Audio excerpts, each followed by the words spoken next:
또 이렇게 공부하기 위해서, 미래를 위해서, 또 건강을 위해서 세상에 앉으신 여러분들 진심으로 환영합니다. 자, 오늘은 우리가 4주차예요. 그죠? 건강코칭 4주차. 일단 파워포인트 올려놓도록 하겠습니다. 네.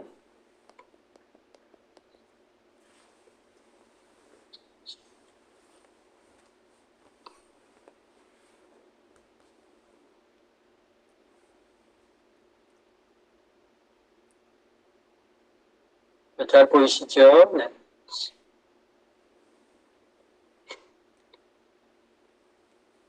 네. 자, 강의를 시작하기 전에 혹시 이 스크린을 온 해놓은 분도 계시고, 꺼놓은 분도 계신데요. 다른 사람들이 많이 보니까 이렇게 자는 모습이라든가, 또 뭐 밥 먹는 모습이라든가, 뭐 이런 것들은 좀 안 보였으면 좋겠습니다. 그죠? 우리가 한 강의장에 보이지는 않았지만, 그래도 이렇게 평면적으로 이렇게 보면, 그래서 굳이 이렇게 남에게 보여주지 않은 장면들을 보이지 않으면 좋을 것 같습니다. 네, 삼가해 주시고, 또, 우리는 또 예의를 또 잘 지키시는 분들이니까 그렇게 남을 배려해 주시면 좋겠습니다. 자, 이 책으로 지금 하죠. 지금 이제 1장부터 5장은 1권으로 하고, 또 6장부터 10장은 2권으로 진행합니다. 그래서 1권을 책을 보고 보통 하는데, 이제 책 보시기가 좀 힘드신 분들이 계셔서 제가 파워포인트로 이제 책 내용들을 주로 올려놓고 진행하고 있는데, 제가 초두에도 말씀드렸지만, 제가 건강 강의를 할 때, 이렇게 뭐, 좀 아주 응용적으로 해가지고, 이렇게 강의를 할 수 있지만, 그러면 여러분들이 읽고 반복하기가 힘들고, 그 내용을 또 여러분들이 팀원들에게 전달할 때 어려움이 있으실 수 있어서 책과 같이 이렇게 좀 가고 보조적인 영상을 보여드린다 이렇게 생각하고 그게 이제 축적이 되고 복제가 될 수 있기 때문에 그렇게 한다고 말씀을 드렸어요. 네.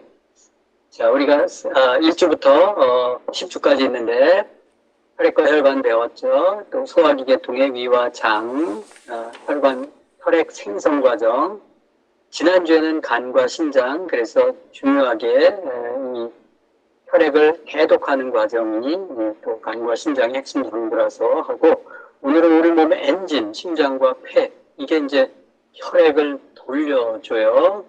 혈액에는 산소와 영양소와 이산화탄소들이 있죠. 그래서 산소를 공급해 주는 것, 영양소를 공급해 주는 게 심장이고 혈액을 통해서, 그리고 이산화탄소를 이렇게 회수하고 이제 산소를 머금어서 회수시키는 게 폐죠. 그래서 심폐를 공부하도록 하겠습니다. 오늘도 양이 꽤 제법 돼요. 기본적인 장부들 중심으로 하다 보니까 여러 가지 다루다 보니까 내용들이 좀 많아서 조금 빨리 진행하도록 하겠습니다. 다음 주차 같은 것들은 보시면 되고요. 자, 우리 몸의 엔진, 심장과 폐입니다. 우리가 저 사람이 건강하다, 건강하지 않다, 활력이 넘친다, 에너지가 넘친다, 심폐 기능을 보면 알아요. 그죠? 심폐는 혈액을 순환시키는 순환계, 그리고 호흡계 중심장부죠. 그래서 이 체력이 결국 심폐 기능이 좋은 사람들이 체력이 좋다, 이렇게 얘기를 하죠. 그래서, 심폐 기능이 좋은 사람들은 활력이 넘치죠. 그죠? 그리고 목청도 크죠. 심폐 기능이 좋은 사람들이. 순환이 왕성하기 때문에 그래요. 심장과 폐는 서로 긴밀히 협력한다.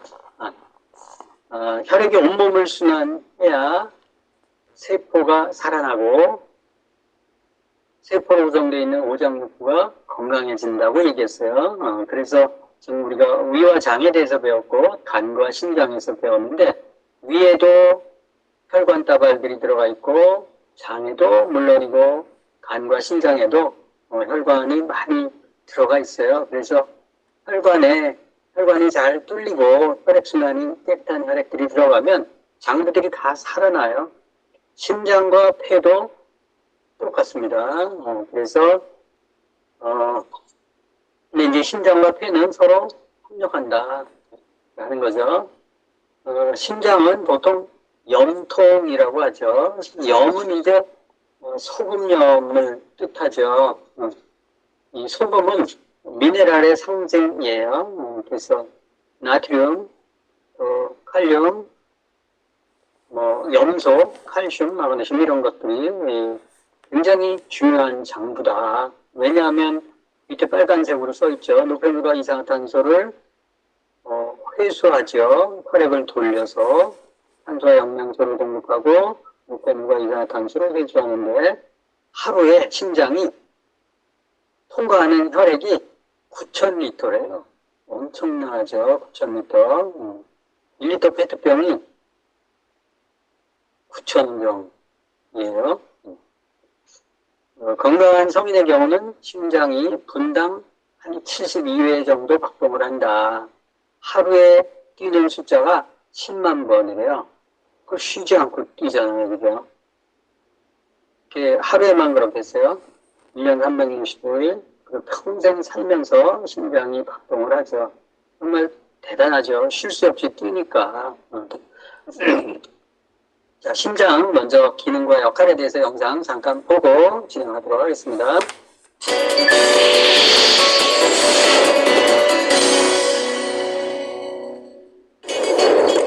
우리 몸속 장기들 중에 가장 중요한 것. 아무래도 온몸에 혈액을 공급해주는 심장이 아닐까 싶은데요.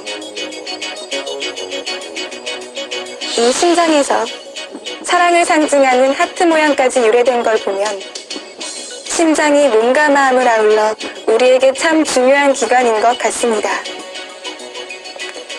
오늘은 우리에게 생명을 불어넣어주는 이 심장에 대해 알아보도록 하겠습니다. 우리 가슴에서 약간 왼쪽으로 치우쳐 있고 갈비뼈에 의해 보호받고 있는 심장. 보통 자신의 주먹보다는 약간 크고 무게는 약 250에서 300g 정도입니다. 튼튼한 근육으로 이루어진 심장은 펌프질로 온몸에 혈액을 보내 산소와 영양분을 공급하는데요. 이 펌프 역할을 효과적으로 하기 위해 심장은 4개의 방으로 나뉘어져 있습니다. 그 중에서도 우심실은 혈액을 폐로 보내 깨끗이 만들고, 좌심실은 혈액을 온몸으로 보낼 수 있도록 강력히 밀어주죠. 이렇게 심장이 다른 장기와는 달리 자발적으로 움직일 수 있는 건 어떻게 가능할까요?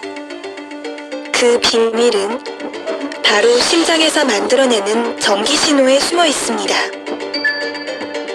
심장은 동반결절이라 하는 곳에서 전기 신호를 만들어내 심장 근육을 자극시키고 수축과 이완하도록 합니다. 전기 자극으로 강력히 수축할 때마다 혈액은 다른 방이나 온몸으로 흐르게 되는 거죠. 이러한 혈액의 움직임을 느낄 수 있는 게 바로 맥박인데요. 가슴에서 쿵쿵 느껴지거나 손목이나 목 주변에서 뛰는 걸로 보통 맥박을 체크하곤 합니다. 온 몸에 혈액을 보내기 위해 단 1분 1초도 쉴 수 없는 심장. 그렇다면 심장은 이 많은 에너지를 어디서 어떻게 얻을까요? 우리 몸은 근본적으로 혈액을 통해 영양분을 받습니다. 심장 역시 혈액으로서 에너지를 공급받는데요. 그 역할을 해주는 게 바로 관상동맥입니다. 임금의 왕관 모양을 닮아서 붙여진 이름이죠. 이 관상동맥을 이루는 세 가닥의 큰 혈관들이 심장 구석구석에 에너지를 전달합니다. 이처럼 심장은 혈관과 근육, 그리고 전기신호와 판막 등이 어우러져 기능을 하기 때문에 그중 하나에만 이상이 생겨도 심장질환이 발생하는데요. 대표적인 심장질환에는 협심증, 부정맥, 심근경색증, 동맥경화증 등이 있습니다. 심장에 대해 많이 배우셨나요? 그런데 안타깝게도 전 세계적으로 심장질환이 크게 늘고 있다고 합니다. 사망 원인의 1위가 심혈관 질환으로 꼽혔는데요. 고혈압, 높은 콜레스테롤, 흡연, 비만 등이 원인인 심장질환은 평소 생활 습관에 조금만 신경 쓴다면 충분히 예방할 수 있습니다.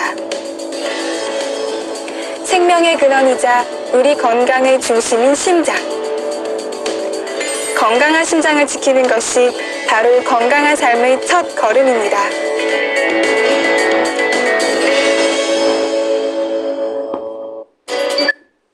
자, 심장 대략 보셨죠? 심장 주먹만한데 저 안에 여러 가지 기능들이 있습니다. 그래서 각종 온몸으로 순환이 되니까 여기서 심장이 펌프가 시작이 돼서 온몸으로 발끝까지 머리끝부터 발끝까지 돌고 다시 심장으로 모이죠. 심지어는 림프에까지 모이죠. 보통 이제 이심방, 이심실이죠. 방이 커요, 실이 커요. 실장님이 더 크죠, 방장보다. 그래서 방은 위에 2개가 있고, 실은 밑에 2개가 있는데, 실이 훨씬 크죠. 그리고 위쪽의 심방은, 정맥을 통해 들어오는 혈액을 받아들인다. 그래서 정맥혈. 그리고 아래쪽의 심실은 동맥을 통해 혈액을 보낸다. 그래서 심장은 나가는 데고, 방은 들어오는 데요. 그래서 우심방으로 이렇게 들어오죠. 온몸에 돈 피들이 우심방으로 들어왔죠. 그래서 나가는 건 실을 이용해서 가죠. 무심실에 왔다가 다시 폐동맥으로 나가서 산소를 공급받아가지고 다시 좌심방으로 들어오죠. 이런 과정들을 거쳐서 이제 좌심실에서 피가 나가는 형태로 되죠. 그래서 우심방, 좌심방 위치 보이시죠? 방이 위쪽에 있고 실이 아래쪽에 있는데 실이 훨씬 더 크구나 라는 것. 그리고 이제 왼쪽에 보시면 그림이 대동맥, 대정맥 있죠. 그리고 관상동맥이 있어요. 심장 겉가죽에 관상동맥. 아까 영상에서 보여드렸죠. 왕관 모양의 심장 근육을 띄기 위해서 심장 속에 피하고 우심방, 우심실, 좌심방, 좌심실을 경유하는 피하고 안쪽에 도는 피하고 겉가죽에 심장 근육을 뛰게 하는 수축 이완시키는 게 관상동맥이에요. 그래서 보통 심장 수술한다 그러면 심장 안에 수술하는 게 아니고 저 관상동맥이 많이 막혀요. 관상동맥이 막히게 생겼잖아요. 조그맣잖아요. 그죠? 계속 펌프질을 하잖아요. 그래서 저 관상동맥이 막혀서 심장이 협심증이 걸리고 또 심근경색이 생기고 심정지가 생기는 게 바로 저 관상동맥 때문이다. 보통 심장 수술은 저 관상동맥 수술이다. 관상동맥이 좀 좁고 심장에서 펌핑을 하면 이 좌심실에서 연결되는 게 관상동맥 쪽으로 바로 들어오거든요. 대동맥 쪽으로도 가고 그리고 위쪽에 이제 목 쪽으로 올라가는 경동맥, 그래서 목 쪽으로 올라가고 두 팔 두 다리로 가는 게 이제 대동맥이죠. 그리고 관상동맥으로 들어가요. 그러니까 심장에서 펌프질에서 제일 가까운 데가 관상동맥이에요. 근데 제일 가느다라요. 그래서 압을 많이 받아가지고 그래서 저희가 많이 스크래치가 나요.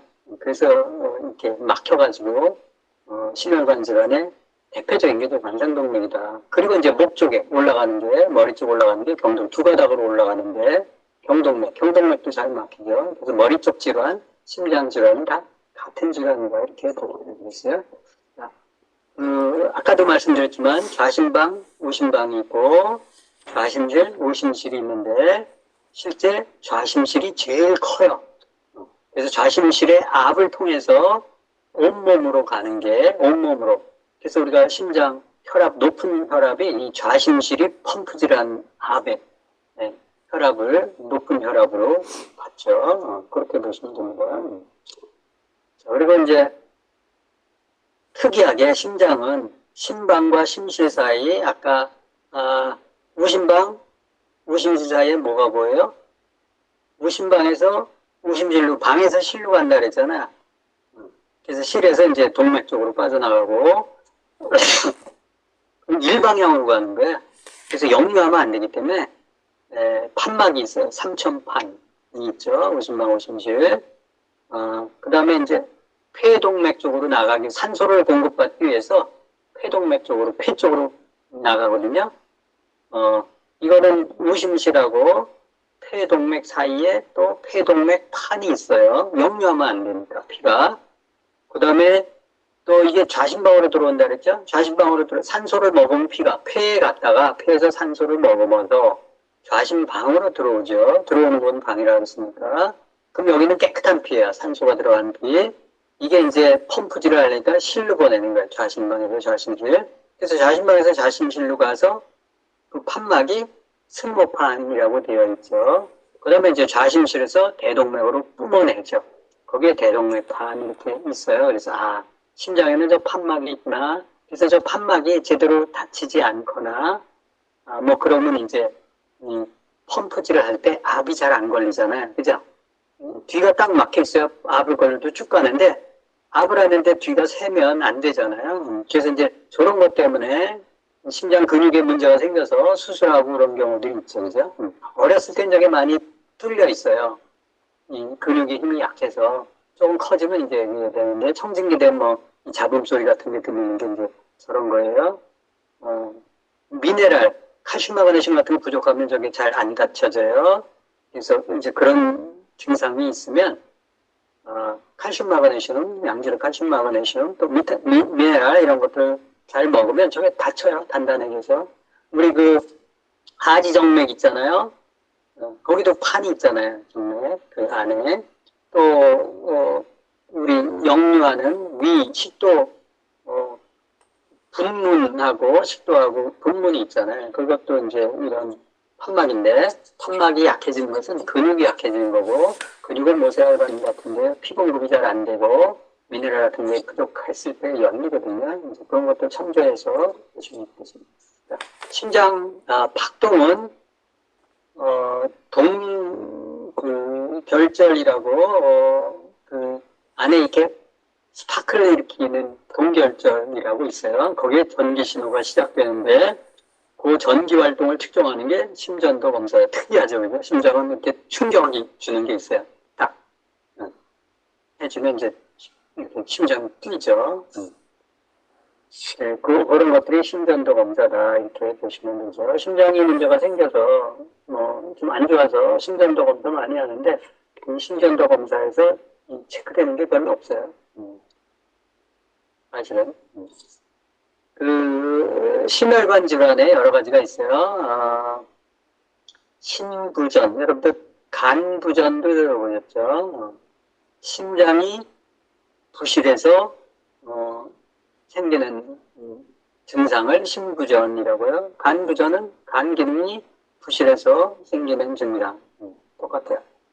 심장이 펌프질을 제대로 못해서 온몸에 산소와 영양소 공급하지 못할 때. 신부전이라고 얘기하죠. 숨이 차고 쉽게 피로하고.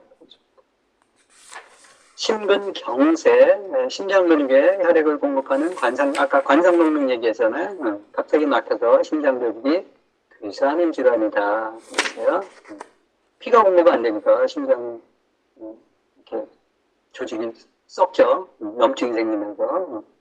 고혈압, 혈관 저항이 높아져 심장이 더 큰 압력으로 혈액을 보내야 하는 상태다. 내보내야 하는 상태다.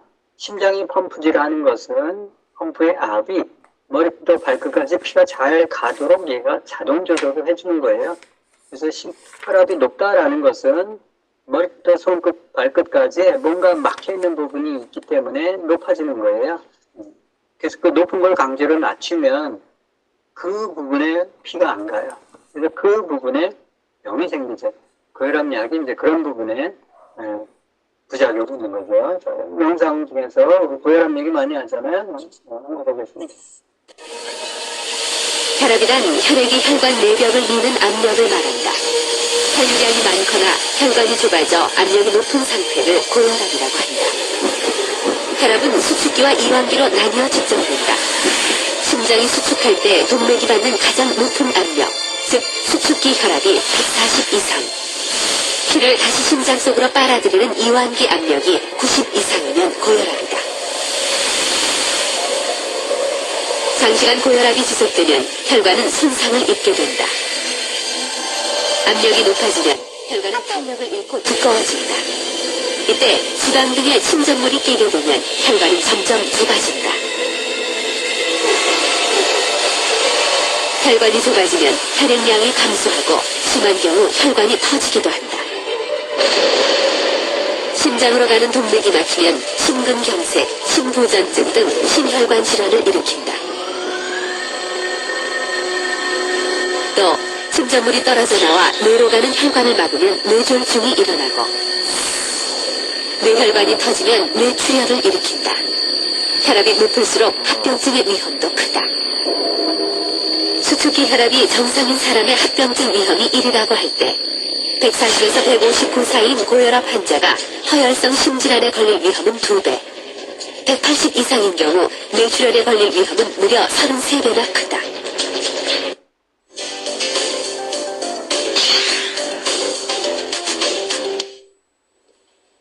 고혈압과 당뇨병 같은 만성 질환이 급속히 늘고 있습니다. 안미정 씨?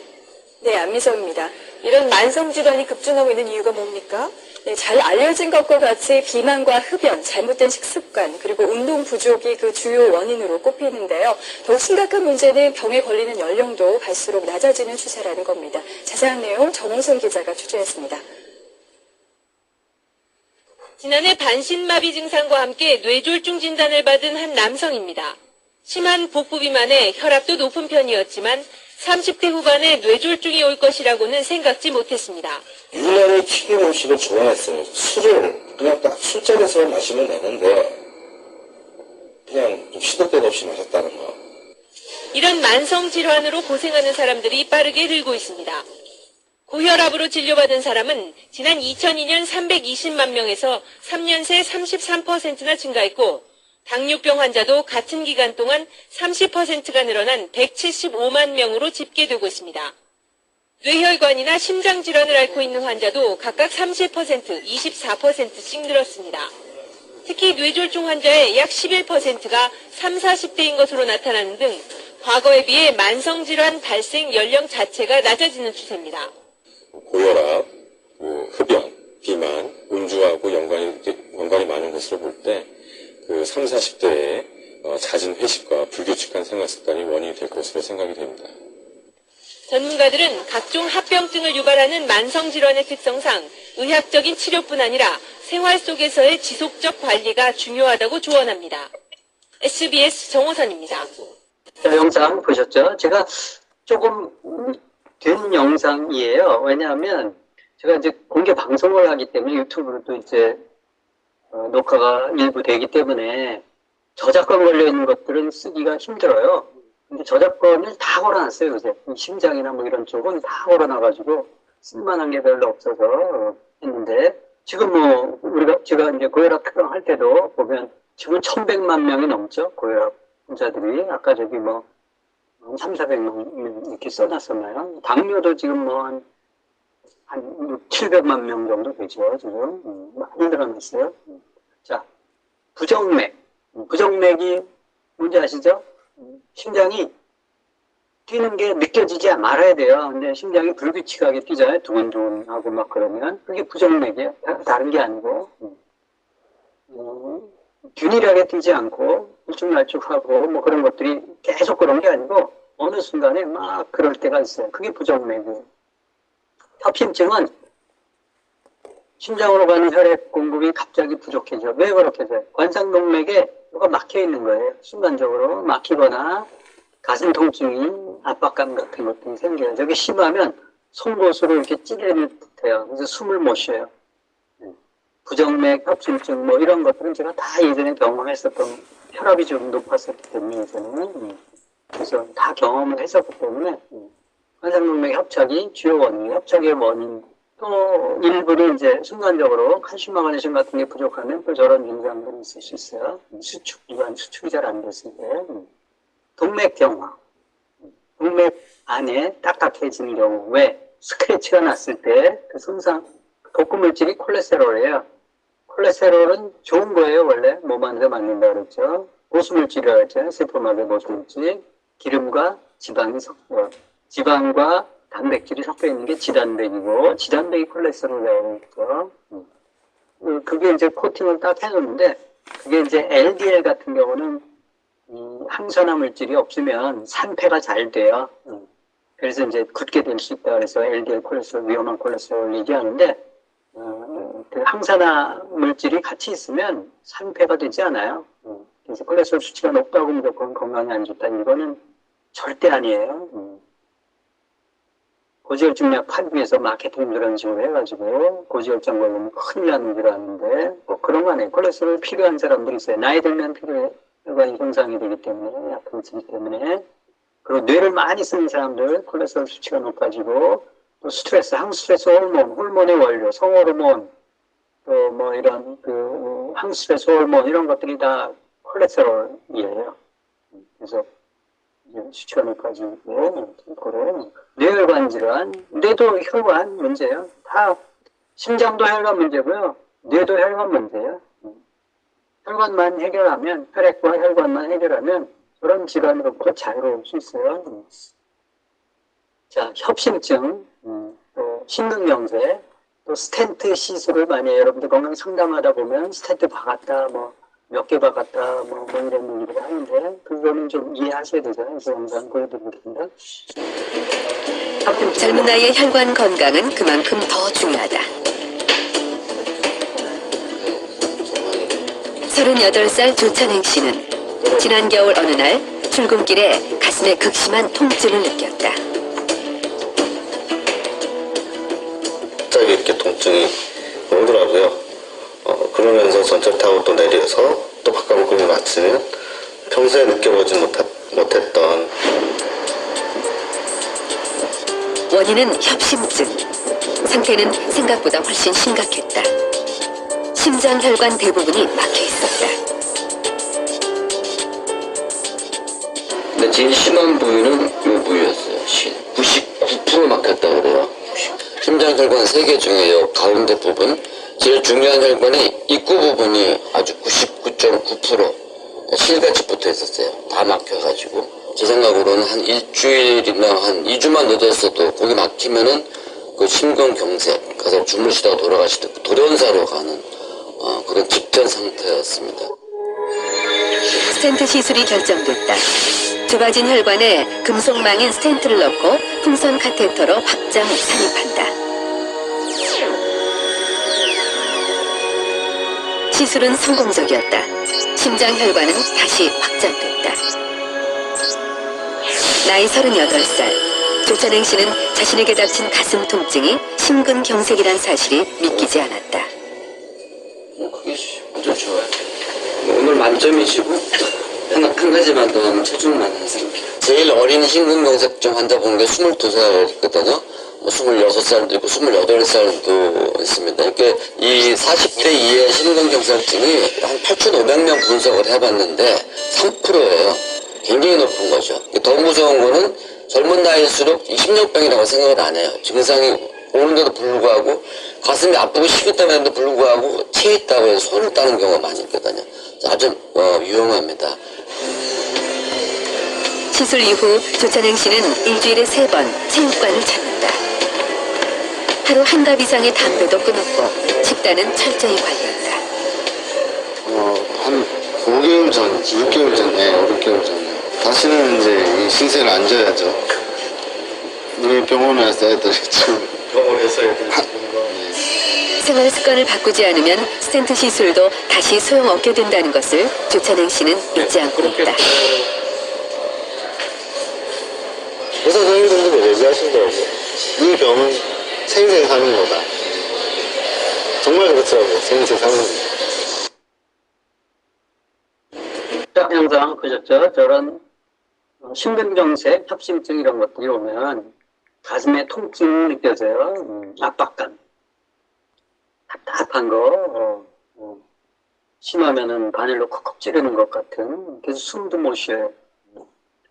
호흡곤란, 당연히 심장 펌프 기능이 저하되면 배로 가는 혈류에 정체가 생겨서 호흡곤란을 일어나는가. 어지러워요. 피로감 느껴요. 식은땀, 구토, 메스꺼움 같은 것들이 동반될 수 있으니까 이게 심장질환이구나 그렇게 생각하시면 되고요. 저런 증상들이 있으면 관상동맥에 문제가 생기고 심장 혈액에 문제가 생기고, 아까 스텐트 시술을 했잖아요. 그 카테터 해가지고 이렇게 스프링으로 확대시키는 거 아니에요. 자, 그거를 그거를 심었어요. 그러면 혈관벽에 그 노폐물들이 잘 걸리겠죠? 그죠? 잘 걸려요. 더 조심해야 돼, 저거 박아놓으면. 임시예요. 또 쌓여요. 그래서 기름이 쫙 차면, 산패된 것들이 차면 막히죠. 그럼 재수술하기가 힘들어요. 그리고 그쪽이 그 스텐트를 박았을 어떤 부분적으로 박거든요. 그럼 그 옆쪽도 또 박을 가능성이 크죠? 그 옆에도. 그래서 줄줄이 사탕으로 계속 박아요.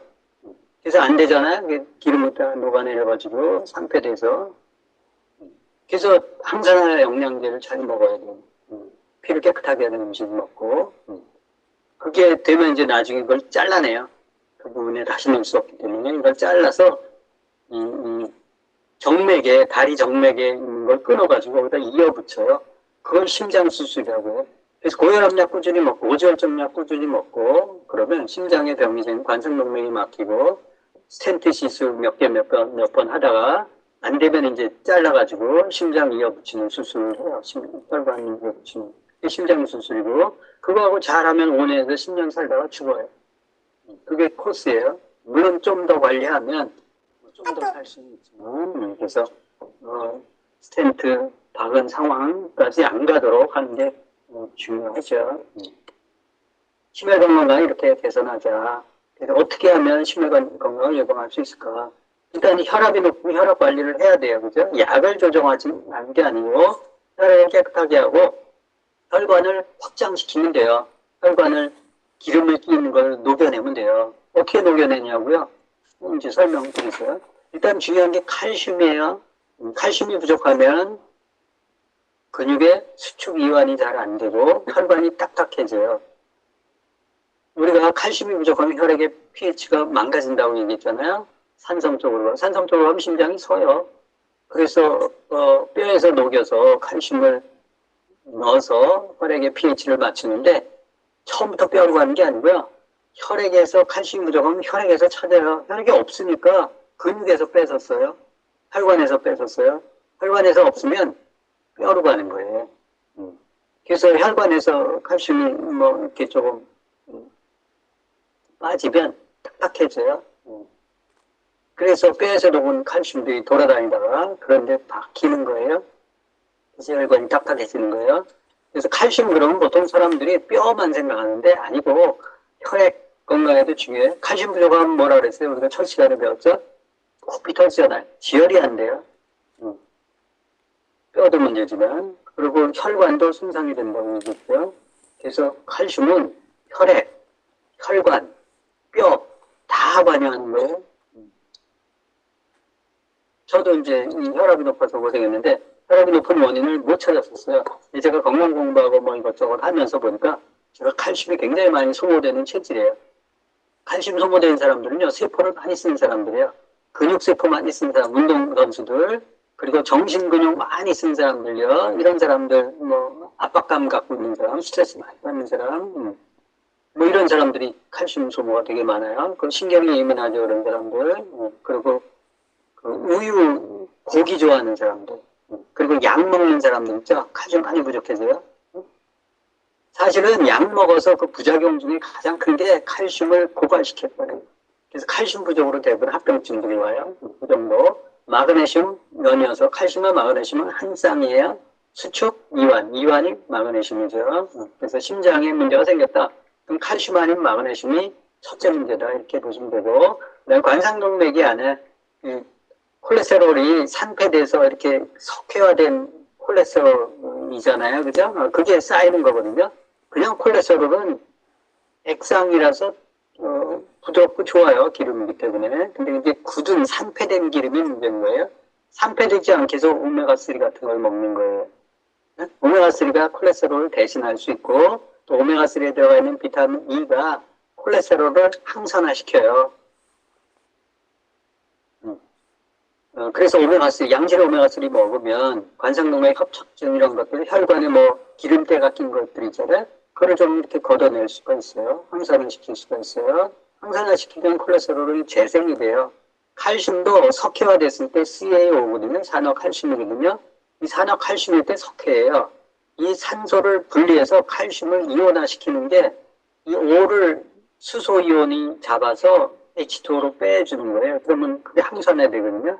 H가 많은 게 비타민 C라 그랬죠. 비타민 C가 수소가 11개인가 13개가 있거든요. 그래서 이제 그런 항산화영양제, 비타민 C 같은 것도 많이 먹고, 유기산, 과일, 야채, 채소에 있는 산들 있죠. 약간 시큼한 산들. 그런 것들이 들어가서 항산화를 시켜요. 그래서 이제 맑게 해주는 거네. 약으로는 그게 안 되지만 음식으로는 그게 된다. 근데 음식만 가지고는 안 되기 때문에 그런 보충 영양제 같은 것들을 잘 쓰면 얼마든지 혈액 깨끗하게 하고 혈관을 청소할 수 있어요. 셀레늄. 그래서 혈압이 떨어지는 거예요. 그런 것들 때문에. 당뇨가 줄어들고, 셀레늄도 중요하죠. 심장 영양소라고 얘기하고, 이게 강력한 항산화 미네랄이에요. 그래서 중환자들 보잖아요. 암 걸리고 고혈압약 20년 이상, 당뇨약 20년 이상 앓은 사람들 있죠. 약으로 범벅이 돼 있잖아요.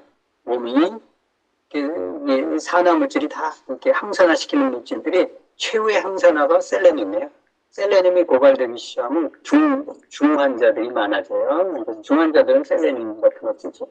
비타민이나 이런 것들이 좀 부족하더라도 셀레늄으로 몸에서 버티는데 중금속 제거할 때도 셀레늄이 필요하고, 코엔자임 Q10, 혈압 낮출 때 보통 코엔자임을 유일하게 인정해준다 얘기하는데, 코엔자임 같은 걸 통해서, 코엔자임이 뭐냐면 피를 보내잖아요. 그럼 세포가 완전 연소돼야 되잖아요.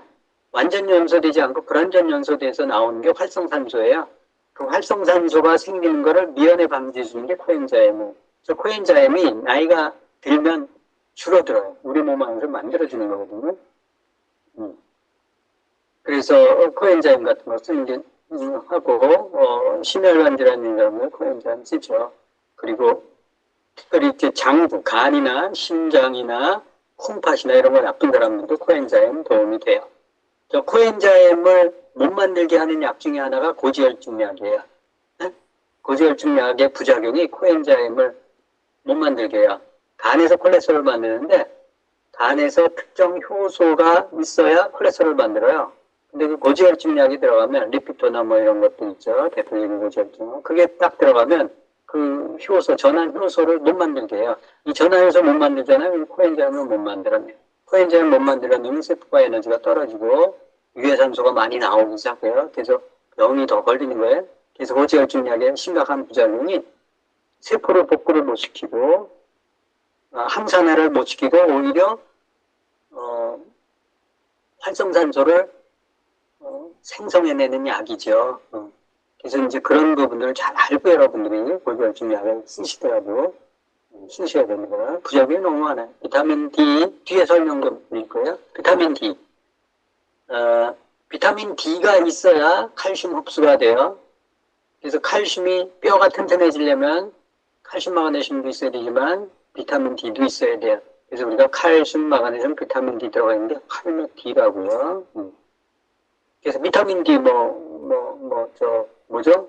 멸치. 근데 멸치가 햇빛에 말려야, 비타민 D는 햇볕을 통해서 생성되는 거예요. 햇볕 없으면 좀 안 만들어져요. 그래서 햇빛에 말린 표고버섯이 좋지. 햇빛에 말린 멸치가 좋은데 햇빛에 말리냐고요, 멸치를. 좀 쪄서 말리지. 표고는 어떤지 모르겠어요. 햇빛에 말리나? 목이버섯 이런 것도 있다가, 비타민 C 대표적인 항산 비타민이다 해서 혈관을 튼튼하게 하고, 저게 비타민 C가 부족하면은 대혈병? 이렇게 혈관이 이렇게 손상이 돼서 피가 이렇게 누수되는 병이죠. 혈관 탄력, 그런 비타민 C 중요하죠. 자, 참고로 고혈압 치료제, 고혈압은 혈압을 낮추는 약이죠. 고혈압이 걸렸다 하면 어떤 기준을 만들어서, 아까도 말씀드렸지만 혈압이 높아지면 머리끝, 손끝, 발끝에 피가 가야 되는데, 피가 잘 안 가면 심장이 압을 조절해서 더 펌프질을 해요. 그럼 혈압이 높다 그래서 혈압을 인위적으로 낮추죠. 첫째, 혈관을 확장시키는 약을 써요. 혈관 확장 어떻게 시켜요? 긴장하면 수축이 되죠. 이렇게 이완하면 혈관이 확장이 돼요. 그래서 교감신경 흥분, 이렇게 교감신경을 흥분시키는 호르몬제 약을 써요. 혈관을 확장시키기 위해서 느슨하게 이렇게 맥 빠지게 해서 이제 그런 약들을 씁니다. 그의 부작용은 혈관에 때가 잘 거예요. 그리고 느슨해져요. 그래서 얇아지죠. 둘째, 혈액, 이제 수축이완해야 탄력이 생기는데 그게 없어진다는 거. 둘째, 혈액량을 줄여요. 혈액이 많으면 혈관에 압이 걸린다고 그랬죠. 그래서 혈액의 상당 부분이 물이에요. 그래서 물 빼는 약을 주는데 왜 이뇨제라고 그랬죠? 이뇨제가 혈압약 쓰는 거예요. 그럼 신장이 나빠지겠죠. 피도 탁해지고 피가 걸쭉해지죠. 피가 걸쭉해지면 고지혈증에 걸려요. 당연히. 혈액량에 적당한 기름이 들어가 있는데 물을 빼버려요. 그러면 기름의 비율이 확 높아지죠. 그럼 고지혈증 약을 주죠. 그래서 물 빼는 약 주고 고지혈증 약을 동시에 처방하는 거예요. 그래서 고혈압약 들어가거나 당뇨약 들어가거나 그럼 그거 조절하는 약들이 많아요. 왜? 당뇨도 혈당을 내리기 위해서 포도당을 물에 태워서 물을 빼는 약을 주는 것들이 많거든요. 그럼 마찬가지로 혈액량을 줄여요. 그러면 혈액이 끈적해지죠. 끈적해지니까 달라붙으니까 고지혈증약이다 해서 주는 거예요. 알고 쓰셔야 돼요. 셋째, 심장박동을 조절해요. 혈압이 그래도 안 조절해요. 심장을 서서히 뛰게 하는 약을 줘요. 칼슘약, 차단제, 칼슘 못 들어가게 박동을 억제하는 거죠. 박동을 억제해서 혈압은 낮추는데 머리끝, 손끝, 발끝에 눈에 가야 안 가요. 피가 가야 안 가요. 눈에 피가 가야 안 가요. 한 가지. 그러니까 백내장, 녹내장 걸리고 기억력 떨어지고 치매가 오고 일었을 때 가볍게 오면 기립성 저혈압 오고 이런 이유들이 바로 혈압을 낮춰주는 약, 인위적으로 낮춰주는 약을 써서 그래요. 그래서 혈압을 낮아서 무슨 도움이 될지는 모르겠지만 그 부작용도 만만치 않기 때문에 여러분들이 그런 약을 쓰는 것보다 피를 깨끗하게 하고 혈관을 튼튼하게 하는, 혈관이 탄력 있게 하는, 혈관을 깨끗하게 하는 음식, 식품, 영양소들을 쓰는 게 안전한 방법이다라고 말씀을 드리는 거예요. 그게 이제 우리가 지금 공부하는 이유예요. 고지혈증약이 있다고 했죠. 저기 써있네. 고지혈증약은 대부분 스타틴 계열의 약물이 주류를 이룬다. 그래서 단일 약제로 고혈압약보다 고지혈증약이 더 많이 팔려요. 왜? 고혈압 환자한테 고지혈증약 주죠. 당뇨약 처방할 때 고지혈증약 주죠. 신장 기능 나쁜 사람들한테는 고지혈증약 줘요. 스타틴은 간에서 콜레스테롤 합성하면 여기 나오죠. 환원 효소를 억제해서 체내 LDL 콜레스테롤 수치를 그렇게 낮추는 약이다. 라는 거예요. LDL 콜레스테롤 수치만 보고 낮추는 게 아니에요. 원래 중성지방 수치나 다른 수치들의 같이 보면서 LDL 콜레스테롤 수치를 봐야지 그냥 저것만 봐서는 LDL 콜레스테롤 수치가 높다고 해서 문제되진 않아요. 세포의 복구물질이기 때문에 세포가 손상이 많이 되면 LDL 콜레스테롤도 많이 생겨요. 근데 중요한 건 항산화 영양제를 먹으면 저게 산패가 안 된다고. 산패가 안 되면 문제 없어요. 류피토, 크레스토, 레스토 이런 게 대표적인 스타틴 제제인데 아스피린 같은 것도 병행 처방된다. 이게 이제 뭐 혈소판 못 만들게 하는 약도 있고 뭐 하여튼 있는데 콜레스테롤은 우리 몸에 꼭 필요한 물질이라고 돼 있죠. 세포막, 스테로이드 호르몬, 성호르몬, 비타민 D, 담즙산의 합성 이런데 콜레스테롤이 쓰여요. 콜레스테롤을 억제시키면 세포막 복구돼요? 안 돼요? 안 되죠. 그래서 출혈이 일어나요. 출혈이 되죠. 세포가 복구 안 되면 세포가 죽는 거예요. 세포가 사멸이 되면 그 사멸되는 것들을 간이나 신장에서 해독하기 위해서 연락의 일을 해야 돼요. 근데 신장 기능이나 간 기능이 떨어진 사람들은 저거 잘 못 걸러내요. 저거 독성 물질이기 때문에 죽은 세포 처리하는 것도 일이거든요. 세포 많이 죽어보세요. 항생제 먹고 막 죽어보세요. 간이나 신장이 문제가 생기지. 그래서 조심해야 되는 거예요. 고지혈증약 먹으면 세포막이 복구가 안 되죠. 세포가 훼손이 될 수 있어요. 그럼 그 수치가 있잖아요. 그런 수치들이 막 높아지고 사고체 여과액이 떨어지고 이런 일들이 벌어질 수 있어요. 비타민 D가 안 만들어져요. 담즙산이 안 만들어져요. 담즙산이 안 만들어지면 간이 담즙을 잘 만들어야 안 만들어요. 못 만들어요. 담즙을 못 만들면 간은 똥을 못 싸는 거기 때문에 간이 망가져요. 그 담즙산이 잘 안 나오잖아요. 그러면 결석이가 생겨요. 그래서 전체하고 연결이 된다라는 것을 여러분들이 아시고, 또 콜레스테롤이 제일 많이 우리 몸에서 머리부터 발끝까지 제일 많이 쓰는 게 뇌예요, 뇌. 뇌 기름이 제일 많잖아요. 60%가 기름인데요, 뇌가. 그래서 지방이 많이 쓰여지기 때문에 콜레스테롤의 쓰임새도 제일 많다. 저걸 억제시켜 놓으면 어떻게 되겠어요? 신경세포 전달, 뇌세포 이런 것들의 문제가 생겨요. 그래서 콜레스테롤 저하제를 쓰면 우울증, 기억력 저하, 알츠하이머, 치매 이런 것들이 다 올 수 있을 거예요. 그죠? 스타틴 부작용 중에 하나가 코엔자임 Q10 감소다 이렇게 쓰고 있죠. 그래서 스타틴 제제 이렇게 쓰면 약봉투에 요 약을 먹으면 코엔자임 Q10을 보충하세요 이렇게 써 있어요. 그리고 또 두 번째는 비타민 K2 대사에 영향을 줘요. 비타민 K2가 적어지면 혈관이 석회화가 돼요. 혈관이 딱딱해진다고, 경화가 된다고. 또 콜레스테롤 수치가 떨어지면 혈관벽의 안정성이 약해요. 왜? 세포막의 원료가 콜레스테롤이기 때문에 이렇게 발라야 되는데 발리지 않죠. 그건 새요. 새서 이제 뇌졸중 발생 가능성도 있다라는 것들 여러분들이 아시고, 스타틴의 가장 심각한 문제는 맨 밑에 보면 횡문 근육액중이에요. 이게 뭐냐면 세포막이 복구가 된다 그랬어요? 안 된다 그랬어요? 콜레스테롤. 안 되죠. 그럼 세포가 죽어요. 괴사해요. 괴사하면 그거 누가 처리해요? 백혈조리 먹고 혈중에 또 돌아다니면서 그거를 간이나 신장에서 해독을 해야 돼요. 근데 신장에 필터 기능이 막혔네. 간 기능이 떨어져 있네. 지방간으로. 그럼 저거 해독돼요? 안 돼요? 해독 잘 안 돼요. 그러면 해독 안 되는 게 돌아가면 신장이 계속 그거는 해독해야 되는데 해독 못하고 1차 해독 못하고 2차 해독 못하고 3차 해독 못하고 근데 다른 게 또 자꾸 시체들이 넘쳐나 자꾸 세포 괴사된 것들이 그러면 신장 뻥끗나는 거예요. 그죠? 그럼 이제 여과가 떨어진다 해가지고 신장 투석 들어간다 이렇게 얘기하고 조심해야 돼요 여러분들. 알고 약을 먹어야지 모르고 약을 먹으면 큰일 나고. 폐는 어떻게 우리 몸에 공급되는가? 폐. 한 하루에 3만 번 정도 호흡을 한다. 분당 15번 숨쉬고 내쉬고 한 500ml에 1회당 0.5리터네요. 그죠? 한 10,000리터 공기를 분해하신다. 그래서 심장에서 펌프하는 것도 엄청나지만 또 폐에서 공기 들이마시고 하는 것도 엄청나요. 그래서 심폐가 굉장한 일을 하는 거예요. 그죠? 폐 기능 영상 보겠습니다.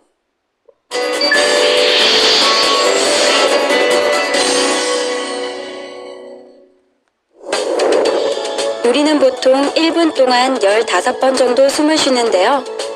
그동안에 들이쉬고 내쉬는 공기의 양이 무려 6.8리터나 된다고 합니다.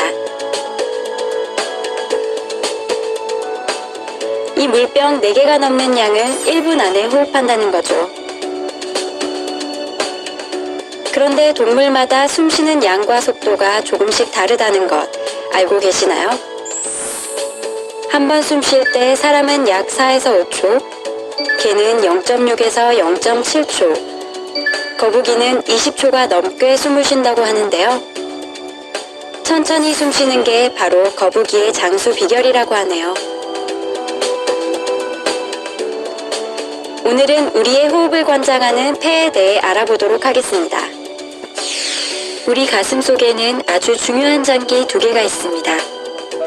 바로 심장과 폐인데요.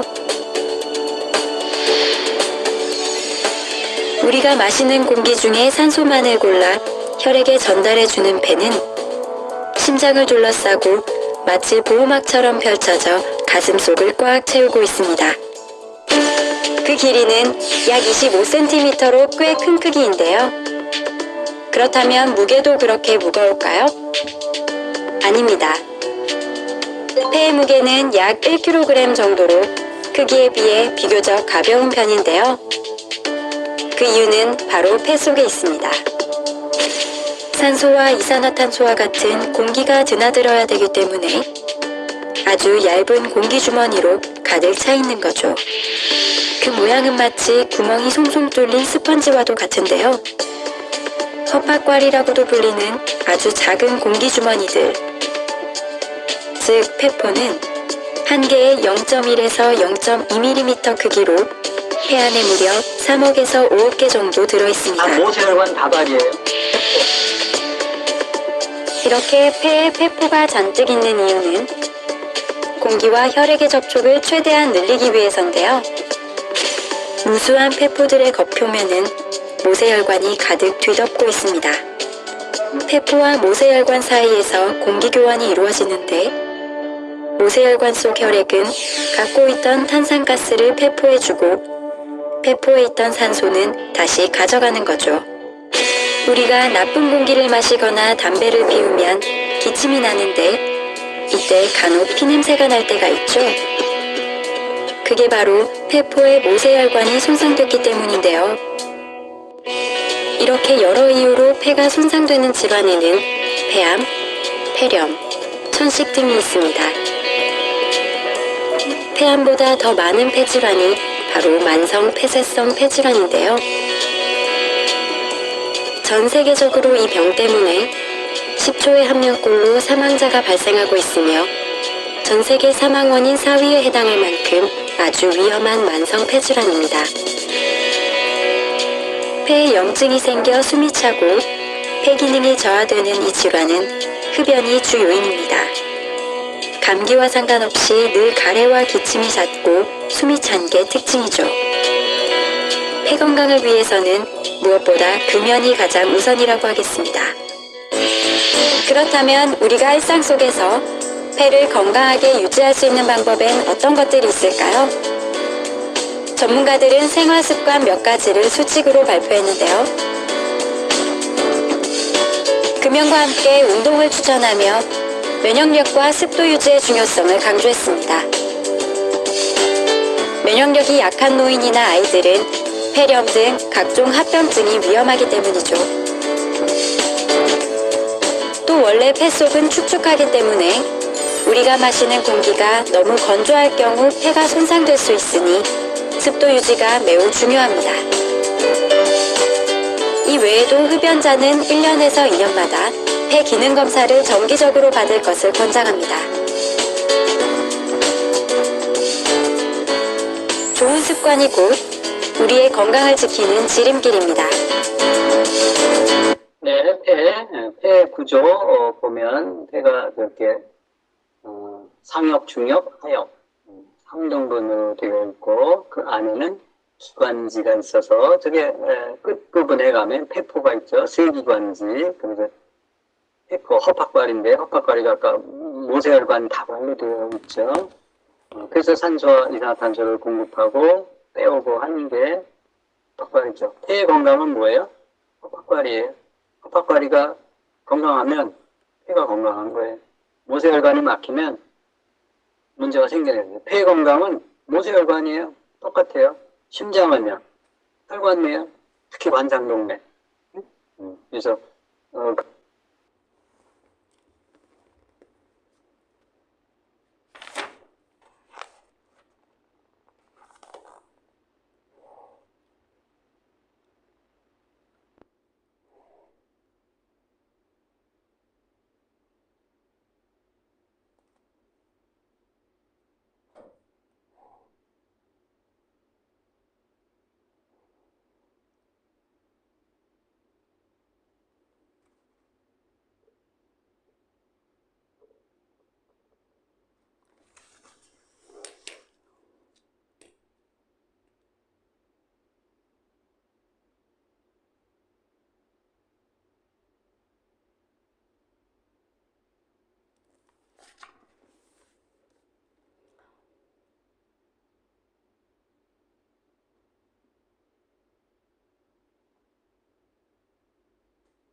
그 부분을 이해하시면 폐 건강 지키기 쉽네. 혈액을 깨끗하게 하고 혈액순환 잘 되면 폐도 좋아져요. 심장도 좋아지고 간도 좋아지고.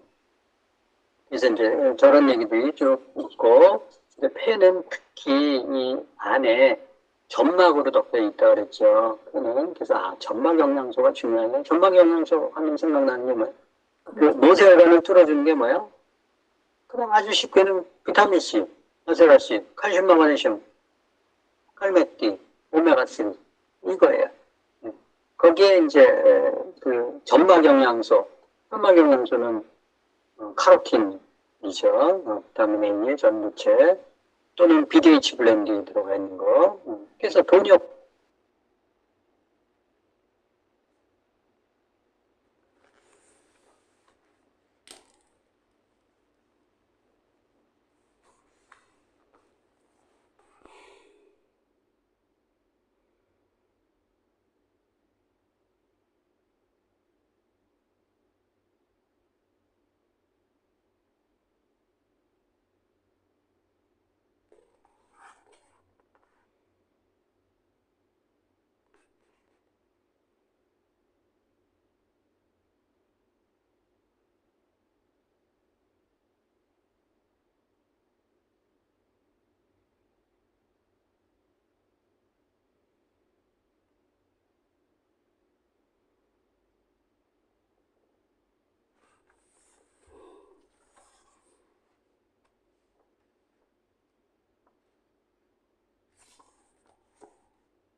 자, 그러면 카로틴하고 오메가3 합해진 BDH 블렌드를 먹는 거예요.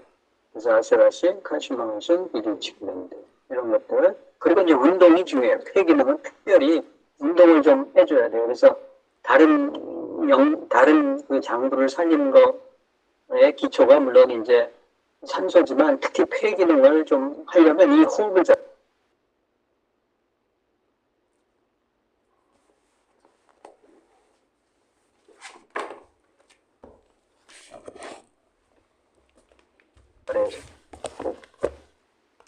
여기 모세혈관 나가게 돼 있고, 체내 신진대사관 밑에서 네 번째 줄에 이산화탄소 또 다양한 노폐물은 주로 폐를 통해서 몇 퍼센트가 배출된다고요? 70%. 또 오줌으로 나가는 건 별로 없어요. 오줌으로 7%, 대변으로 3%, 피부로 20%. 그래서 폐와 피부로 빠져나가는 20%, 70%, 합하면 90%죠. 대부분의 것들이 이렇게 형체가 없이 기화돼서 나가는 거예요. 그래서 폐와 피부, 그러니까 폐를 통해서 호흡을 통해서 배출되는 게 폐의 기능이고, 피부를 열고 닫는 힘도 심폐 기능에 의해서 피부를 열고 닫아요. 혈액순환이 돼야 피부가 열리거든요. 그게 노폐물의 대부분이에요. 그래서 심장 폐가 안 좋으면 노폐물 배출이 잘 안 되는구나 이렇게 생각하시면 돼요. 간에서 뭐 녹여가지고 폐로 빼버리고 일부 또 물로 해가지고 신장으로 빼버리는데 그런 통로가 폐구나 이렇게 보시면 돼요. 폐의 기능에 문제가 생기면 이제 금방 독이 차죠. 이제 호흡을 할 때 코 통과하고 습도가 40%, 온도가 30%로 맞춰줘야 폐 점막이 마르지 않고 좋게 전달이 될 수 있어요. 근데 이제 습도가 안 맞거나 온도가 문제가 생기면 점막 관리가 잘 안 돼요. 점막 관리가 안 되면 균이나 바이러스나 뭐 이런 노폐물에 노출이 될 수 있어서 밀어내지를 못하거든요. 그래서 문제가 생기고 호흡을 또 호흡을 해야죠. 코로 호흡입한 경우가 상대적으로 뇌를 시켜준다라고 얘기했죠. 입호흡을 하면 그게 안 돼요. 습도, 온도 조절 안 되죠. 그리고 더러운 피가 들어가죠. 코로 해야 코털로 걸러주고 습도, 온도 맞춰서 따뜻하게 해서 폐가 머금기 쉬운 공기로 들어간다고 얘기했어요. 코로죠. 연관하고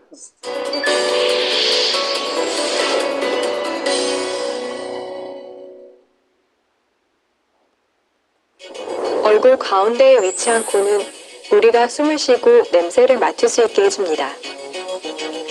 그런데 감기에 걸려 콧물이 나거나 비염이 심할 경우 맛까지 느끼지 못하는 경우가 있는데요. 그 이유는 미각에 효각이 더해져야만 비로소 풍성한 맛을 느낄 수 있기 때문입니다. 이처럼 코는 인생의 즐거움을 주는 맛과 함께 숨을 쉬게 하는 기쁨까지 누리게 하는 아주 고마운 장기입니다. 얼굴 한가운데에 돌출된 부분과 그 내부인 비강을 모두 포함해 코라고 부릅니다. 비강은 코의 안쪽에서 구강 전까지를 일컫는데 특히 비강에 있는 선모는 흡입한 공기의 불순물을 90% 넘게 제거해주며 공기의 온도와 습도를 알맞게 맞춰줘서 호흡하기에 좋은 공기 상태로 만들어줍니다. 또 비강 안에는 비중격이라고 하는 중심 코뼈가 있는데 그 좌우로는 각각 3개의 뼈들이 뻗어 있으며 이를 상비각계, 중비각계, 하비각계라고 합니다. 비강 주변은 부비동이라고 하는 얼굴 뼈 속에 비어있는 공간도 있는데요. 이 부비동은 호흡 시 공기를 데워주고 소리를 낼 때 음성을 공명시키며 두개골을 가볍게 유지하는 동시에 눈과 뇌를 보호하는 역할을 합니다. 이외에도 부비동은 점막에서 생성된 분비물을 배출시키는 역할도 하는데요. 이때 여러 원인으로 분비물이 제대로 배출되지 못하면 염증이나 축농증이 생기게 됩니다. 그럼 우린 어떻게 코를 통해서 냄새를 맡는 걸까요?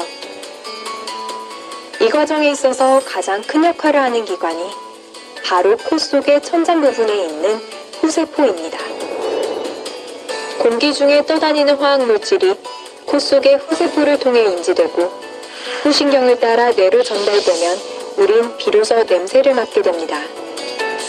그런데 이 과정에 문제가 생기면 미각에도 영향이 미치는데요. 음식물에 포함된 화학물질이 혀의 미각신경을 통해 감지되면 우리가 맛을 느끼게 되고 코 속의 후신경을 통해 인식되면 음식 고유의 풍미를 느끼게 되는 것입니다. 때문에 코를 막고 양파를 먹으면 사과 맛이 나고 한약을 먹으면 덜 쓰게 느껴지는 것이 모두 같은 원리라 하겠습니다. 최근 대기오염과 기후변화로 재채기, 코막힘, 가려움증을 유발하는 알레르기 비염이 증가하는 추세인데요. 알레르기 비염은 생명을 위협하는 질환은 아니지만 장기간 지속될 경우 만성비염과 비슷한 변화를 보이며 중이염, 비용종, 부비동염, 후각충실, 만성기침 등을 초래할 수 있으니 조기에 병원에서 치료를 받는 것이 좋습니다. 이외에도 코에 여러 질환이 생기면 단순히 코의 문제를 넘어서 수면, 학습, 업무 효율 등에도 영향을 미치기 때문에 가벼이 여기지 말고 정확한 진단과 치료를 받는 자세가 꼭 필요하겠습니다. 자, 영상 보셨죠? 코 참 신비하게 만들어졌죠. 그죠? 코로 숨 쉬지 않으면 뇌가 열이 안 식어요. 그죠? 자, 호흡할 때 심호흡을 해야 된다. 왜? 얕은 호흡을 반복하면 코 안에 대롱이 있다고 생각하면 조금 호흡하다가 다시 뱉고, 호흡하다가 뱉고 그러면 좋은 공기가 이렇게 사이클이 돌지 않잖아요. 그죠? 그러니까 깊이 들여 마셔라. 이 깊이 들여 마실 때 코로 들여 마시는 게 아니고 코는 입을 다물면 코로 숨 쉬게 돼 있어요. 근데 이거를 가슴을, 이 횡격막을 이렇게 늘려야 돼요. 아래로 쭉 늘려야 돼요. 이게 가슴을, 어깨를 이렇게 핀다 그러죠. 가슴을 이렇게 여는 거예요. 이 횡격막은 이 복근의 힘으로 이렇게 연다 생각하고 횡격막을 열어야 돼요. 이렇게. 이렇게. 그 횡격막을 수축이완시켜야지 호흡량이 깊어져요. 그래서 횡격막 호흡이 중요하다. 입은 다물고 그게 코호흡인데 숨 내쉬기 힘든 경우 들숨과 날숨이 자연스러워야 되는데 한번 들어 마시고 내쉬고 이런 것들이 이게 이제 안에 기관지에 뭐가 막혀 있고 그러면 염증 같은 게 생기고 안에 뭐 이상한 것들 혈관벽에 이렇게 돌출되듯이 기관지도 이렇게 돌출이 되다 보면 색 소리가 나고 이게 심하면 천식이다. 그래서 비염, 천식 이런 식으로 발전이 되죠. 그것도 면역력에 문제가 생겨서 생기는 병이고, 면역력이 떨어진다는 것은 피가 팍한 거고, 피를 깨끗하게 해주는 것은 결국 우리가 식습관이나 생활습관이나 운동습관이나 뭐 이런 것을 좀 기본으로 해야 되겠지. 기도 영상 보겠습니다. 공기가 들어가는 길.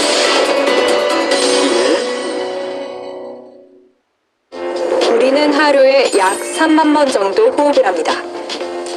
끊임없이 숨을 들이마시고 내쉬면서 우리 몸에 필요한 산소는 폐로 이동시키고 이산화탄소는 몸 밖으로 배출됩니다. 이때 공기가 지나가는 길을 흔히 기도라고 하는데요.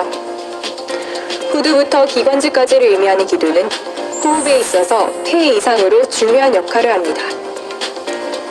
폐에 특별한 이상이 없어도 천식이나 만성 폐쇄성 폐질환과 같은 건강 문제가 생기면 우리는 호흡곤란으로 인해 사소한 일상생활조차 어려워질 수 있습니다.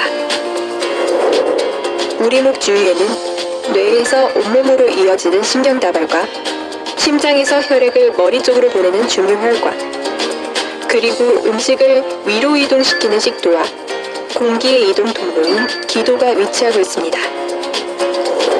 기도는 크게 후두, 기관, 기관지 세 부분으로 나눌 수 있는데요. 기도가 시작되는 부분인 후두는 연골로 이루어져 있어 비교적 단단합니다. 후두에는 후두계라고 하는 덮개가 있어서 음식물이 기도로 넘어가는 것을 방지해줍니다. 후두 안쪽에는 얇은 막으로 이루어진 성대가 있는데 공기가 들고 날 때 이 성대가 떨리면서 목소리를 냅니다. 기관의 끝부분은 좌우 양쪽으로 나뉘어 폐와 연결되고 나뭇가지처럼 생긴 여러 개의 세기관지로 나뉩니다.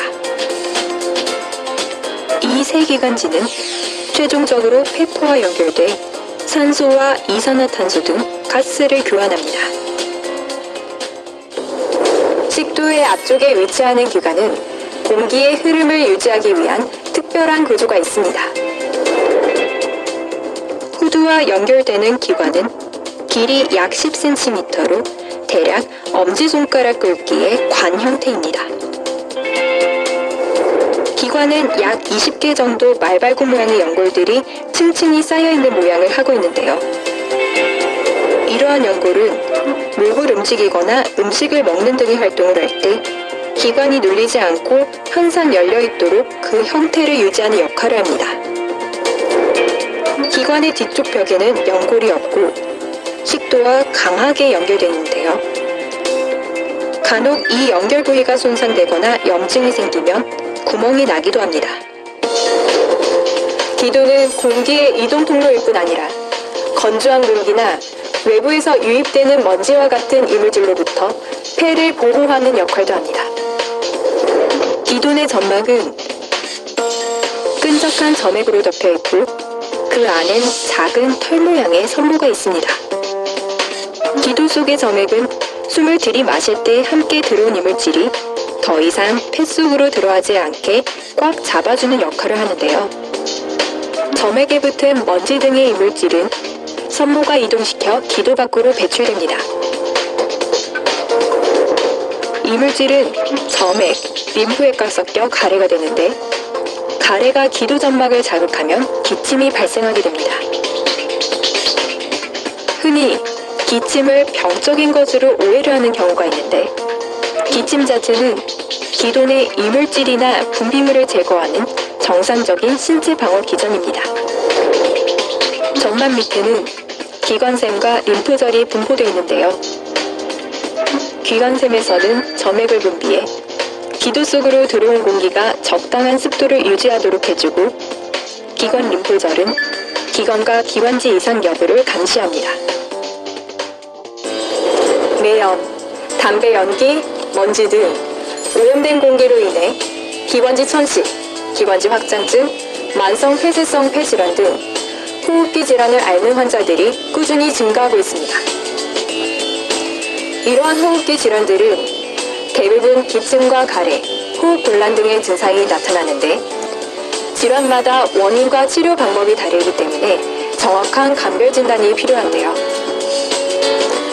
만약 기침과 가래와 같은 증상이 2주 이상 있거나 호흡 곤란 등의 증상이 동반된다면 반드시 금연하도록 하고 심각한 질환으로 이어지기 전에 빠른 조치를 취하는 것이 좋겠습니다. 자, 기도에 대해서 배웠죠. 공기가 들어가는 길이라고 얘기했어요. 폐 건강이 나빠지면 코호흡에 문제가 있는 거고, 코호흡은 기도를 통해서 들어가죠. 폐까지. 그래서 코가 문제인지, 기도가 문제인지, 폐 기능이 문제인지 다 한 통속으로 되어 있죠. 폐 기능이 저하되면 호흡이 곤란하고 기침이 자주 나고 가래가 나오죠. 가래 나오면 가래 삭히는 약을 주잖아요. 그죠? 가래 삭히는 약은 더 안 좋죠. 그러면 가래를 분해해서 밖으로 빼내야 되는데 분해해가지고 그냥 혈액 속으로 집어넣어버려요. 그러면 안에 혈액이 더 탁해지죠. 그래서 병주고 약 주고 하는 건데 저게 진해 거담제라 그러나 그러죠. 가래약 쓰는 게 아니죠. 기침은 세균이나 바이러스나 노폐물을 토해내는 과정이에요. 힘들죠. 목도 아프고. 그렇지만 토해내야 살기 때문에 토하는 거예요. 기침을 하는 거예요. 공기가 오염이 되어서 그렇죠. 공기 오염되는 게 여러 가지 원인이 있을 거예요. 그 원인들이 뭔지를 찾아내서 빼주는 게 필요하죠. 제거시키는 게. 폐섬유증은 폐 조직이 손상되는 거예요. 세포가 손상돼요. 세포가 손상되면 굳어버려요. 딱딱해버려요. 이게 재생이 안 되기 때문에. 간도 딱딱해지잖아요. 간 경화가 간이 간세포가 섬유화되는 거예요. 폐세포가 섬유가 되는 거예요. 섬유화되는 과정에서 폐세포가 사멸하면 어떻게 해요? 물을 먹으면 못 먹어. 못 먹으면 풀어내요. 그래서 물이 보여요. 그게 폐에 물이 차는 게 저런 이유예요. 간에 복수가 차는 게 저런 거예요. 간에 복수가 차거나 폐에 물이 차거나 이런 것들은 그 조직이 사멸하면서 재생이 안 되고 사멸하면서 물을 토해내는 과정이구나. 그러면 물 빼는 거 임시적이고 그 세포를 살려야 되잖아요. 세포를 살리는 거는 모자혈관들이 이제 막혀진 거예요. 그걸 뚫고 해야 낫죠. 그런 것들을 이해하시면 되고 폐암, 폐 비정상적으로 증식하는 종양이다. 이런 거죠. 폐암뿐이겠어요. 대장암, 위암 다 마찬가지죠. 저것도 세포의 변형인데 세포의 변형된 이유가 피 때문에 그렇다고 얘기했어요. 폐부종, 아까 심부종 뭐 이런 얘기 했잖아요. 폐 기능이 제대로 안 되는 거죠. 나타나는 증상들, 저산소증, 또 호흡곤란 이런 것들, 심밀성 폐부종, 심장 기능이 또 안 좋으면 그럴 수도 있다. 또 심장 기능이 아닌데 다른 원인으로 폐가 기능이 문제가 생길 수 있다. 결국은 심장이 기원이든 심장 이외의 다른 원인이든 폐 세포에 피가 잘 공급되지 않아서 그런 거예요. 세포에 문제가 생기고 훈련병들이다 이렇게 보시면 돼요. 모세혈관이 뚫어지고 깨끗하게 해주면 좋아지는 병이다 이렇게 생각하시면 돼요. 그러기 위해서 우리는 이제 폐렴 다 세균 바이러스에 의해서 조직이 손상되는 거잖아요. 감염증은 폐렴, 기관지염, 그죠? 어디에 염증이 발생하느냐의 차이일 뿐이지 이름만 다를 뿐이에요. 해법은 똑같겠죠. 혈액도 혈액균이 문제가 생기는 거죠. 그래서 그 균들을 죽여주는 게 백혈구들이죠. 혈액이 들어가서 또 림프가 들어가서 깨끗하게 해주면 그런 염증들도 다 제거할 수 있어요. 그래서 폐 건강은 일단 공기를 담당하니까 공기를 깨끗하게 하는 게 중요하다. 피에 공기가 차지하는 비율이 크잖아요. 담배 피면 끊어야 되고 가스레인지 사용하면 가스레인지 사용하지 않는 게 좋다. 왜? 주부들의 상당 부분의 폐암이 가스레인지 때문에 생긴다. 라는 거예요. 가스레인지 키면서 공기청정기 키면 어리석은 거죠. 가스레인지를 먼저 인덕션으로 바꿔야죠. 그래서 오염원을 차단하고 그다음에 공기청정기를 쓰시는 게 좋죠. 물론 두 개 다 하면 좋죠. 그리고 이제 따뜻한 물 섭취하라. 아까 영상에 보면 기도가 앞쪽에 있어요. 식도는 기도 뒤쪽에 붙어 있죠. 근데 찬 물을 먹으면 기도가 수축이 되겠죠. 기도 주변에 혈관들이 수축이 되기 때문에. 그래서 기침이 더 나는 거예요. 찬물이나 찬 음식들을 먹으면 냉기가 바로 전달이 돼서 이렇게 노폐물배출이나 이런 부분들에 문제가 생기고 점막도 수축이 될 거 아니에요. 그죠? 점막이 제 기능을 못하니까 안 좋은 것들이 계속 안으로 들어가니까 자꾸 토해내려고 하는 거예요. 그래서 환절기 때 저 점막에 문제가 생기는 거예요. 혈관도 수축이 되고 그래서 기침 같은 것도 나오는데 조심해야 된다. 그래서 따뜻한 음식이나 따뜻한 물을 먹어라. 아침에라도 시원한 물, 냉장고 물 벌컥벌컥 안 좋아. 균형 잡힌 식습관, 뭐 이거 당연히 말해 먹어야겠어. 규칙적인 유산소 운동, 당연하지, 그죠? 근데 이제, 유산소 운동을 할 때 우리가 뼈활량을 늘리기 위해서는 코로 할딱할딱 숨 쉬는 게 아니고, 복식호흡, 횡격막이 충분히 이렇게 확장이 되고 수축이 되고 해야지. 그래야 그 힘으로 숨이 들이마시고 내쉬어야 깊게 들이마시고 깊게 내쉬는 호흡이 돼요. 그 횡격막이 자꾸 탄력이 있어야 돼요. 움직여야 돼요. 저게 없으면 횡격막이 자꾸 굳어버려요. 굳어지면 얕은 숨을 쉬게 돼요. 얕은 숨을 쉬게 되면 문제가 되겠죠. 그래서 여러분들 유산소 운동할 때, 평상시에 운동할 때 횡격막을 이렇게 가슴을 확대시키면서 하는 호흡을 계속 연습하시는 게 필요합니다. 호흡 중요하다고 얘기했죠. 코털 점막, 부비동, 그리고 이물질 걸러지고 습도와 온도 조절된다. 이 코는 특히 코와 폐는 또 기도는 전부 습도 관리가 중요해요. 점막 관리가 밖에 노출이 되어 있기 때문에. 그래서 우리 이번에 옵티미스트 나왔죠. 환절기 때 특히 밤에 잘 때 옵티미스트 같은 것도 활용하시면 좋겠고, 공기 깨끗한 공기 마셔야 되잖아요. 그렇지만 내 피가 다 걸러내야 되는데, 공기청정기 좋은 거 쓰셔서, 안 좋은 공기들을 좀 깨끗하게 해서, 폐 기능이, 폐 부담을 좀 줄여줘야 되겠죠. 공기청정기, 스카이, 뭐 이런 것들 쓰시면 정말 좋겠죠. 폐 건강을 위한 영양소는 아까 점막이 중요하다고 했죠. 카로티노이드 계열의 영양소 들어가 있는 거는 카로틴 플러스 또 BDH 블렌드 뭐 이런 것들이 중요하고 비타민C 항산화 영양소 혈관의 탄력을 유지하고 이런 것들 비타민C 아시죠? 왜? 산소가 들어오잖아요.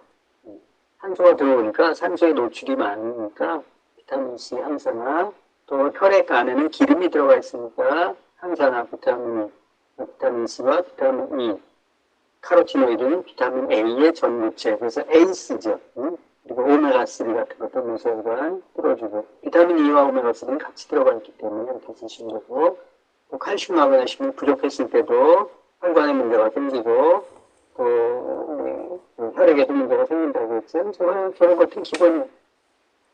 그래서 저는 뭐 대부분 염증 아세라, 비타민C, 칼슘, 마그네슘, 오메가3 이게 염증의 삼총사. 거기에 이제 특수하게 뭐 카로티노이드, 비타민 A 이런 것들도 쓸 수가 있어요. 우리가 감기 많이 걸리죠. 감기는 대부분 바이러스에 발생한다. 세균이 아니에요. 세균은 항생제로 일시적으로 잡을 수 있어요. 계속 잡지는 못하지만 공기에 노출이 되기 때문에. 근데 이제 감기 원인의 90%가 바이러스고, 또 알려진 감기 바이러스가 200종 이상이고, 그 중에 30-50%는 리노바이러스, 10에서 15%는 코로나 바이러스. 저걸 잡을 수 있어요? 없어요? 없어요. 왜? 계속 변종이 생기기 때문에. 그래서 이 감기 바이러스는 주로 코와 목, 점막을 통해서 감염이 되기 때문에 손을 잘 씻어야 돼요. 그리고 점막을 늘 촉촉하게 해서 건조하지 않게 해줘야 돼요. 그래서 환절기 때 많이 생기는 거예요. 추워지죠. 또 건조해지죠. 그러니까 춥고 건조해지면 바이러스들이 잘 활성화돼요. 그래서 세균과 바이러스는, 세균은 항생제로 치료가 가능하지만 빨간색으로 쳐있는 거, 바이러스는 세포막이었기 때문에 죽는 자식이 밖에 없어요. 세포막을 뚫을 수 있는 뭐가 없어요. 항바이러스제만 치료가 가능한데 대부분 감기 바이러스는 항바이러스제가 이렇게 안 먹혀요. 그래서 감기 압도 바이러스 죽이는 게 더 증상 완화에 초점을 싣습니다. 그래서 감기는 없어요. 증상만 완화시키는 거기 때문에 안 먹는 게 좋죠. 그죠? 안 먹고 좀 있다 보면 대부분 낫죠. 감기가 처방실상 근데 길어서 약간 앞이 예전 영상인데 똑같이 이렇게 처방이 될 거예요.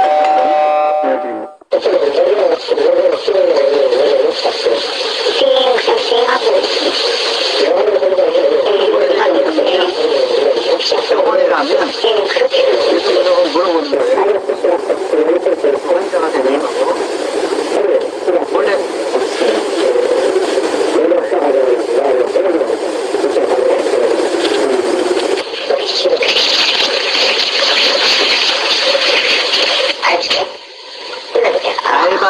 알바 대학생이 들어가서 촬영한 거예요.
계속 쓰죠. 항생제 많이 쓰죠.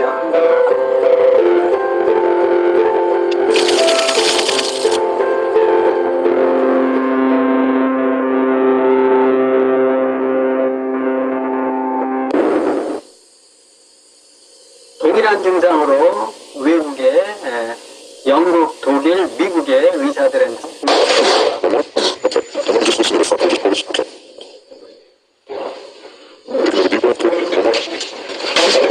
So I think this is probably a mild viral illness, and really we just need time for you to get better and rest. Das ist keine schwere Erkrankung, aber es kann sein, dass eben durch die vielen Jahre, die Sie rauchen, dass da die Funktion der Schleimhäute nicht mehr so in Ordnung ist, dass Sie eben leichter auch Infekte bekommen. Usually it is a 5 or a 6 days, so in 2 or 3 days you will feel much better. Sie müssen den Körper unterstützen, dass er die Krankheit selber überwindet. Das heißt eben, dass Sie Ihren Lebensstil verändern, weniger rauchen und sich vitaminreich ernähren und jetzt was nehmen, was den Schleim löst, was die Selbstreinigungskräfte der Schleimhäute unterstützt. Und das wird erstmal dann reichen. It is going to get better without any treatment from me. But, you know, if you're not feeling better in the next 48 hours, 72 hours, or you're getting worse, you know, don't hesitate to call me, and I can be reached at any time, and we, you know, if symptoms change, we could always, you know, focus on new symptoms that occur. 오케이. auf Wiedersehen.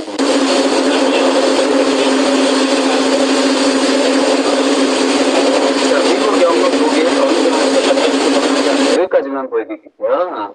나중에 영상 링크해서 올려드리면 보십시오. 그래서 감기는 약이 없다. 증상만 낮춰줄 뿐이지. 그래서 감기는 냉기가 유입돼서 시작이 되고, 뭐 좀 메커니즘을 이해하세요. 체온높이에서 우환이 발생하고, 열감, 콧물, 재채기, 기침 이렇게 찬 거를 빼내야 되잖아요. 그죠?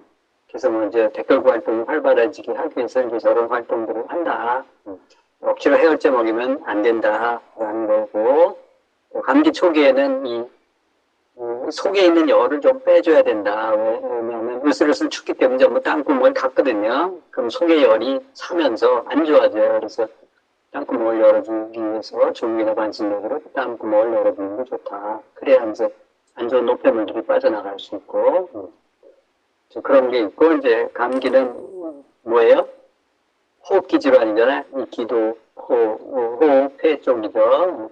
그거는 점막이 중요하다고 했죠. 점막 영양소, 카로티노이드 계열의 베타카로틴, 또는 카로틴 플러스 이런 영양소. 거기에 강력한 항바이러스제가 비타민 C예요. 천연 비타민 C. 이런 것들을 꾸준히 먹으면, 이게 이제 보통 비타민 C가 수용성인데 물에 녹아서 3시간에서 6시간 간다. 그래서 한 서너 시간마다 한 번씩 이렇게 떨어질 때 먹지 말고 떨어지기 전에 먹어라. 요새 이제 조금 비타민C, 올데이 비타민C 좀 지속기간이 8시간짜리가 나오긴 했는데 그래도 6시간 기다리지 말고 한 4, 5시간 정도 되는 것도 이제 이렇게 연이어서 먹는 게 중요해요. 연이어서 카로틴하고 그럼 금방 예방될 수 있어요. 아니면 초기에 꾸준히 이렇게 한 1, 2일 딱 먹으면 금방 나요. 그걸 놓치면 이제 좀 깊어질 수 있고, 긴장도 가죠. 약을 먹어야 된다, 안 먹어야 된다. 약이 없다니까요. 보셨죠? 영상 보시고, 그래서 그렇게 감기 잡으시면 되고, 제가 이제, 마지막으로, 이렇게,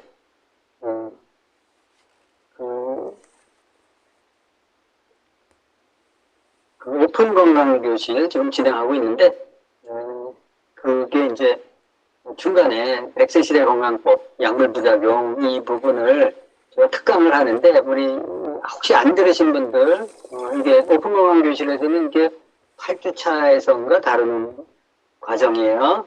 근데 제가 설문을 받아보니까 이거에 대해서 강의 호응도가 많이 좋더라고요. 그리고 우리가 지금 약에 대해서 굉장히 왜냐면 약이 피를 깨끗하게 하고 혈액을 깨끗하게 하지 않잖아요. 그죠?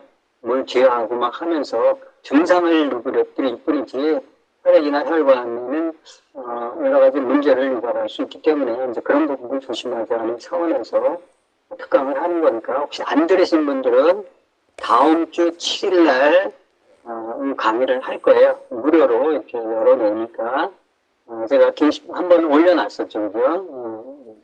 그거 주변에 혹시 건강에 대해서 좀 관심 있고 또 건강 검진이나 또 약물 같은 것들에 대해서 조금 고민 있는 분들, 약 먹는 사람들 초대하셔서 카톡으로 이렇게 올려놓으면 카톡 이렇게 보내주세요. 그럼 카톡방에만 들어오면 제가 강의하는 거 무료 특강 가끔 하거든요. 뭐 분기별로 한 번씩 하든가 고혈압이나 당뇨 그때 이제 주제별로 좀 하는데 그거 활용하시면 좋을 것 같아요. 여러분들께도 보시면 되니까 이렇게 활용하시면 좋겠습니다. 무료니까요. 한번 보시고요. 그리고 오픈 건강 교실 안내를 좀 드리면 리셋 4주 건강 리셋 4주 과정이 어저께 일단 끝났어요. 근데 이제 이 시크릿 건강 핸드북을 교재에서 진행을 하고 있는데 이제 10주 과정이 조금 길다. 그래서 이제 몸 만들기 과정, 건강 리셋 과정에서 4주 압축해서 진행을 했었고 이제 하다 보니까 또 수강하시는 분들이 나머지 독들도 있는데 생활용품, 또 개발성제 부분, 또 물 같은 거 어떻게 마셔야 되고 또 어떤 물 마셔야 되고 이런 것들, 또 공기, 또 주방에 또 음식 같은 것들, 또 피부, 화장품 이런 부분들도 좀 가르쳐줬으면 좋겠다. 그래가지고 이것을 새로 또 진행을 할 거예요. 회생항에서 하고 또 이제 전체적인 설문을 좀 받아보겠지만 그 10주 과정을 다 그냥 했으면 좋겠다라는 분들이 또 많이 있으세요. 왜냐면 이 코스를 들으시는 분들이 또 사업자들 또 사업을 해보려고 하는 분들이 많이 있기 때문에 이런 강의를 전체적으로 좀 골고루 듣는 게 좋겠습니다라는 또 의견들이 좀 많이 와서 60기까지는 이렇게 반으로 나눠서 진행을 건강 리셋 4주 그리고 아까 특강 합치면 5주거든요. 또 생활 관련해서 리셋 그래서 하니까 이제 그렇게 진행하고 61기부터는 다시 전체적으로 10주 과정을 하고 물론 5주만 들을 사람도 따로 듣고 그리고 이제 10주 과정으로 계속 연결해서 진행하려고 합니다. 그래서 활용하시면 좋을 것 같아요. 새로 생활 리셋 안 들으신 분들은 5주 과정 진행하는데 11월 중순 21일 날 오픈할 거예요. 그래서 다음 주에 특강하고 한 주 쉬고 또 제가 또 세미나들을 있고 해서 그 다다음 주에 진행합니다. 금액은 그냥 뭐 지금 현재 받는 정도 해서 싸게 진행할 거니까 처음 듣는 분은 좀 일정 기간 동안에는 첫 수강은 한 5만원 그리고 재수강은 다시 듣는 10만원 이렇게 하고 그 기간이 끝나면 그때는 또 좀 더 업해서 받을 거여서 그 제한 기간 내에 들으시면 좋을 것 같습니다. 오늘은 일단 여기까지 심장과 폐, 또 고혈압, 고지혈증, 감기까지 일단 훑어봤는데요. 여러분들 건강관리하는데 도움이 되셨으면 좋겠습니다. 그래서 일단 강의는 여기까지 일단 마치고요. 그 다음에